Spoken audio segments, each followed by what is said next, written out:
principe, un écran, des images, et on va parler de ce livre assez incroyable que vous sortez, qui est votre biographie.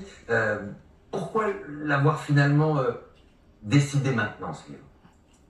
En fait, c'était pas une idée qui était propre au départ. J'ai mon éditeur qui m'a appelé en me disant, tu sais, on a beaucoup parlé à ta place, et je pense que c'est le moment un petit peu que tu te racontes, un petit peu que tu... et il y a un côté un peu psychologique dans tout ce que j'ai vécu depuis mon enfance qui peut-être susciterait de l'intérêt, peut-être. Et puis deuxièmement, je le fais aussi pour la famille, parce que je pense qu'un livre, c'est toujours quelque chose qui reste, et qu'on peut lire ou pas, mais qui est là, et pour les enfants, les futurs petits-enfants, c'est toujours bien de laisser des traces. En tout cas, on découvre un truc de dingue, c'est que vous avez eu clairement une vie d'une intensité incroyable. Juste regardez d'abord ces images. Moi, j'ai choisi de commencer par ça. On va voir un Bob Dylan. Alors que vous n'êtes pas encore né, votre maman, elle est enceinte, elle vit avec Johnny dans un appartement, mais il y a un invité surprise, un pote de votre père. Il s'appelle Bob Dylan, c'est ça? C'est ça, oui. Il s'est installé là depuis 6 mois. Bon, je sais pas 6 mois, mais pendant un petit moment, Bah, c'était un petit peu la fête, hein. C'était l'esprit de fête, tout le monde. Il n'y avait pas de clan. À cette époque-là, tous les musiciens se côtoyaient, puis venaient jouer chez les uns, chez les autres. Et c'était vraiment visiblement très sympathique. J'étais trop petit pour le vivre, mais oui, donc il y avait beaucoup de monde à la maison. Ouais. Ça a été un tourbillon dès la naissance, 4 août 1966. La presse, les photographes étaient là déjà. Comment vous l'avez perçu? À quel âge vous vous rendez compte que finalement, mon papa et ma maman, quoi, c'est des stars, c'est des personnalités? En fait, je pense qu'on réalise quand on a commencé à réfléchir. Mais au début, pour moi, je trouvais que en fait, ce qu'ils faisaient était tout à fait normal. Je pensais que même quand j'avais 4 ans, 5 ans, je pensais que tout le monde chantait en fait. Tout le monde chantait et tout le monde avait des photographes qui normal. C'est pas. Et donc, non, peut-être pas ça, mais ça c'était après. Mais j'ai réalisé quand j'avais 7 ans, 8 ans, par là, que c'est passé un truc de pas tout à fait normal. Regardez ces images. Autre image. Elles datent de 1971, elles sont filmées par un journaliste qui suit, un réalisateur qui suit vos parents. C'est aux États-Unis, François Reichenbach. Regardez, on est en 1971. Comment tu vas? Oh, j'ai envie de te voir. Je vais rentrer bientôt. Qu'est-ce que tu fais? Et tu es gentil à l'école? Oh, tu es mignon. Est-ce que Carlos t'a donné les cadeaux? Ils te plaisent? Et tu fais marcher dans ton bain le dinosaure, là? Je te passe papa.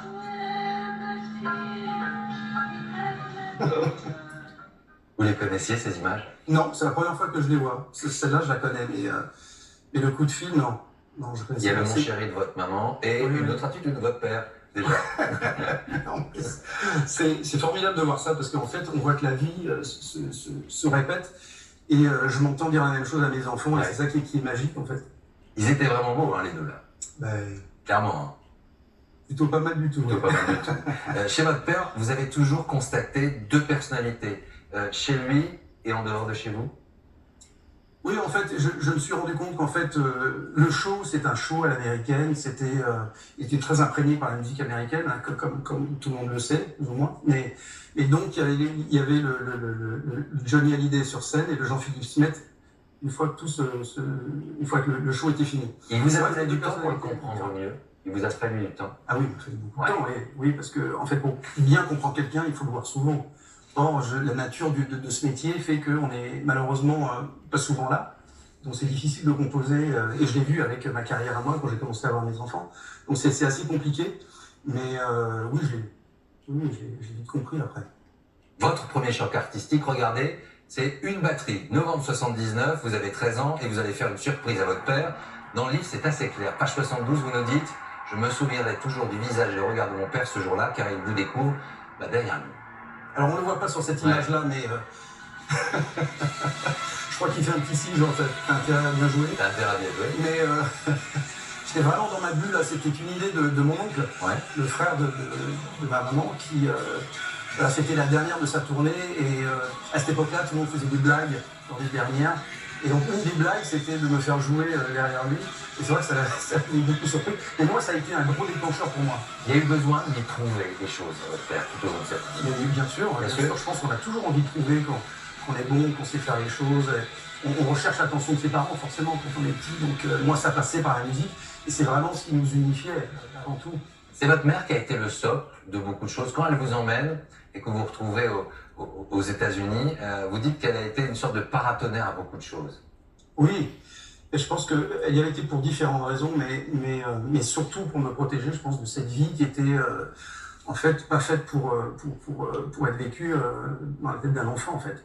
Donc elle s'est dit, elle adorait les États-Unis, elle avait chanté là-bas aussi, elle avait fait des concerts, des spectacles là-bas aussi. Donc elle commence à être connue là-bas aussi. Donc c'était le bon moyen d'optimiser un petit peu tout ça, toute cette vie, et puis de me protéger en même temps de toute cette frénésie, on va dire. Vous dites que c'était une terre promise finalement, Los Angeles et la Californie. Une terre promise, oui, parce qu'il s'est passé, j'ai beaucoup de marqueurs aux États-Unis, j'ai commencé ma carrière là-bas, j'ai appris mon métier là-bas aussi, donc forcément il y a des liens, des liens là-bas. Non, c'était formidable. Les années 80, c'était de toute manière des années, une période magique partout dans le monde, mais là-bas c'est assez spécial. À l'école, là-bas, vous êtes à l'école française et vous allez croiser une star de l'époque. Regardez, juste cette photo. Jodie Foster. Ah oui, Jodie Foster. Elle était à l'école avec vous. J'ai retrouvé cette photo. Merci pour la retrouver en tout cas. Oui. Bah oui. Il y a pas mal d'élèves sont passés par ce lycée français là-bas. Toute culture, toutes origines. Ouais, c'était très sympa. À Los Angeles, vous allez découvrir aussi un homme, votre beau-père, Tony Scotti. Vous dites que sans lui, vous n'auriez pas pu faire tout ça. Il vous a accompagné vers aussi une carrière artistique. Un grand producteur, il faut le rappeler. Oui, c'est un très très bon producteur. Il a fait tellement de choses, je ne sais pas par où commencer. Mais c'est vrai que moi, j'étais bien derrière ma batterie. Ça, c'était lors de répétitions dans les années 80. Je ne sais plus quelle année exactement. Mais moi, j'avais envie. Moi, je suis batteur d'origine. Et donc, j'étais bien derrière ma batterie. Lui m'a dit non, il faut que tu sois un frontman, un showman. C'est ton héritage artistique. Et moi, c'était pas trop mon truc à l'époque. Et puis, petit à petit, je me suis développé un petit peu autour de lui. Et c'est lui qui m'a emmené là, en fait. Il vous a fallu du temps, de la patience, finalement, pour vous libérer de quelques poids de l'existence. Moi, je pense qu'en 99, quand vous sortez cet album, 100%, c'est une forme de réconciliation avec beaucoup de choses. Ça a été un moment clé de votre histoire, votre vie, et avec votre papa aussi. Oui, c'était fort, parce que moi, j'habitais encore aux États-Unis, et en fait, cette proposition m'est parvenue un petit peu comme ça, rapidement, et ça m'a beaucoup surpris, mais en même temps, j'avais un petit peu peur, parce que j'avais perdu un peu le contact avec la musique française, puisque j'y étais depuis longtemps. Donc je n'étais pas sûr de pouvoir un petit peu l'honorer, de bien l'honorer. Et puis j'ai pris mon courage à deux mains, et puis je me suis dit, voilà, ça va être formidable de bosser avec son père. Ça va être la première fois, cette première expérience musicale, vraiment tous les deux. Ce travail constructif et créatif qu'il y a dans la musique, et on va le partager, et ça c'était formidable. Dans ce livre, pas de grand déballage, pas de règlement de compte. Clairement, on a vu apparaître un voyeurisme. Voilà ce que vous dites, que je n'oublierai pas, que je ne pardonnerai pas, mais ne jamais crier avec les loups, toujours s'en soustraire. C'est un peu la leçon de ce livre aussi. Vous ne vouliez pas régler des comptes. Non, je pense qu'il faut, dans la vie, il faut avancer. Et puis, vous savez, des choses arrivent à tout le monde. Et puis, il y a une question de pudeur aussi. Je ne vais pas faire passer au-dessus des mots et des problèmes familiaux des gens. En général, j'ai pas envie de passer au-dessus, parce que tout le monde subit des choses. Nous subissons tous des choses. Voilà, il faut aller de l'avant, et c'est pas la manière dont moi j'ai été éduqué par ma maman, ma famille. Et chez nous, on avance et on regarde droit, et puis on est tous créatifs dans notre famille. Donc on se repose un petit peu là-dessus et on regarde de l'avant, et ça devient dans le passé, tout ça. Vous étiez au courant du dernier titre de Johnny qui sortait? Non, j'étais pas au courant. Non, j'étais pas au courant, non. Mais c'est bien, il faut sortir des choses. Vous en réjouissez? Oui, je pense que de toute manière, la carrière artistique. Je sais pas. Il faut demander aux intéressés. Moi, c'est pas moi qui l'ai sorti, celui-là. Mais non, mais c'est bien de perpétuer.